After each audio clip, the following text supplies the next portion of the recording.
అందరికీ జై భీములు. నా పేరు మాణిక్యాలరావు, సింపుల్గా డిఎంఆర్ అని పిలుస్తారు. నేను మాట్లాడేది పాస్టర్ ప్రవీణ్ గారి మరణం గురించి. గౌరవనీయులు ప్రవీణ్ గారు మరణం తర్వాత మనం అందరం చాలా బాధపడ్డాం.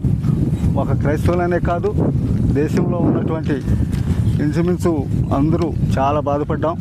ఈ విషయం గురించి మనం ఒక ప్రవీణ్ గారి మరణంలో మనకి ఎలాంటి విషయం అంటే, ఒక అక్కడ స్థలంలో మరణించిన స్థలంలో జరగాల్సిన కార్యక్రమాల్లో కానీ, లేకపోతే ఆ విచారణలో కానీ మనకి కొన్ని విషయాలు మనకి బయటికి రాలేదని మనం అందరూ అనుకుంటున్నాం.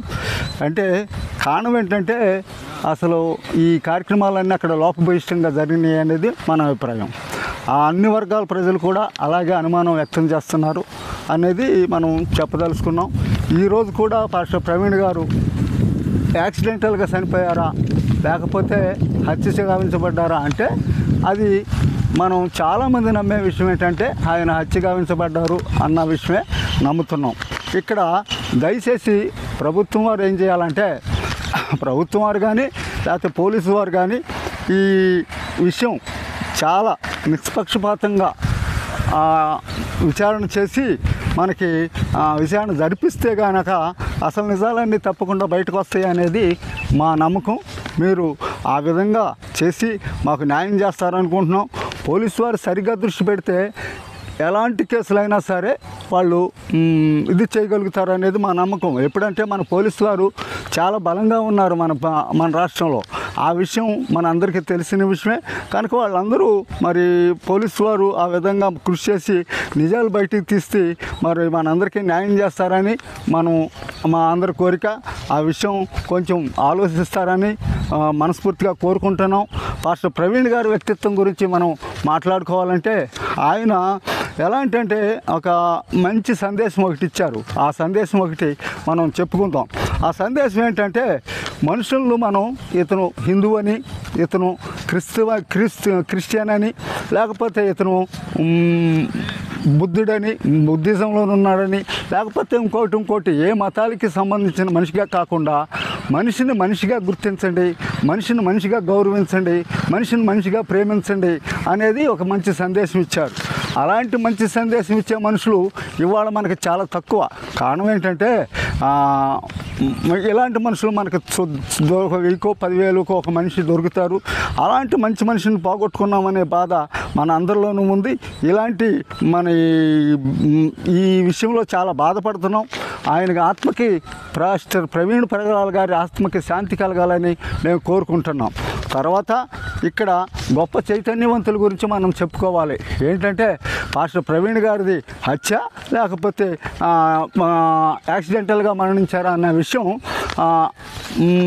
చాలా గట్టిగా, ఎందుకంటే ఆ విషయాన్ని, ఆ మిస్టరీని గట్టిగా ఛేదించాలి అని పట్టుపట్టి పోరాటం చేస్తున్న మనుషులు ఎవరంటే, మన విచారణ చేసి న్యాయం చేయాలని బాగా పట్టుబడుతున్న మనుషులు ప్రపంచ శాంతిదూత కేఏ పాల్ గారు కానీ, లేకపోతే మన మాజీ ఎంపీ గారు హర్ష్ కుమార్ గారు కానీ, తర్వాత రాజ్బోడా గారు కానీ, తర్వాత ఈయన మాజీ ఐఏఎస్ విజయ్ కుమార్ గారు కానీ, తర్వాత పాస్టర్ అజయ్ కుమార్ గారు కానీ, లేకపోతే ఇంకా జై భీము టీవీ వాళ్ళు కానీ, ఇలాంటి వాళ్ళే కాకుండా మరి కొందరు కొంచెం గట్టిగా మాట్లాడుతున్నారు. అయితే ఈ విషయంలో చాలా గట్టిగా పోరాటం చేస్తున్న వీళ్ళందరికీ మనం జై భీములు తెలియజేసుకుంటున్నాను నేను. తర్వాత ఈ విషయంలో పోరాటం చేసేవాళ్ళు కూడా చాలా తక్కువ సంఖ్యలో ఉన్నారనేది మన అభిప్రాయం. ఎందుకంటే మనకిక్కడ ఈ సమస్య ఒక క్రైస్తవులది అనుకుంటున్నాను నేను. ఇది సమస్య క్రైస్తవులది కాదు, బలహీనులది, దేశంలో బలహీనులది అందరిది ఈ సమస్య. అయితే ఈ సమస్యనికి ఇంకా మరి ఎవరెవరు అంటే, అంబేద్కర్ గుడి కిందకు వచ్చేవాళ్ళు అందరూ మన ఈ సమస్యని ఖండించాల్సినంత అవసరం ఉంది. మరి అంబేద్కర్ గుడి కిందకంటే ఎవరు వస్తారు? ఈ దేశంలో ఎస్సీ ఎస్టీలు, బీసీలు, మైనార్టీలు, ఇంకా మరి మంచి మనుషులు ఉన్నారు, వాళ్ళందరూ వస్తారు. తర్వాత దేశంలో ఉన్న మహిళలందరూ వస్తారు. వీళ్ళందరూ కూడా మరి ఈ వ్యవహారాన్ని కొంచెం మరి బయటకు వచ్చి, లేకపోతే మరి కొంచెం చైతన్యవంతులైన అందరూ ప్రజలు ఈ మిస్టరీని ఛేదించి న్యాయం చేయాలని మరి మనం అందరం కోరదామని ఆశిద్దాం. అయితే ఈ విషయంలో మరి ప్రభుత్వం వారు మనం వేచి చూస్తున్నాం, ఎంతవరకు న్యాయం చేస్తారో చూద్దామని. తర్వాత ఇక్కడ ఈ వీడియో వినేవాళ్ళకి అందరికీ ఈ పైన చెప్పుకున్న గొప్ప వ్యక్తులందరికీ జయభీములు తెలియజేసుకుంటున్నాను. ఈ వీడియో మరి చేస్తున్నామంటే జైభీం కార్యకర్తగా మనం ముందుకొచ్చి చేయాలని ఒక బాధ్యతగా చేస్తున్నామని తెలియజేసుకుంటున్నాను. దీన్ని మరి నలుగురికి పంపించడం, లేకపోతే సబ్స్క్రైబ్ చేయడం, ఇలాంటి విషయాల్లో మన యూత్ అందరూ ముందుకు రావాలని ఆశిస్తూ ముగిస్తున్నాను. జై భీములు.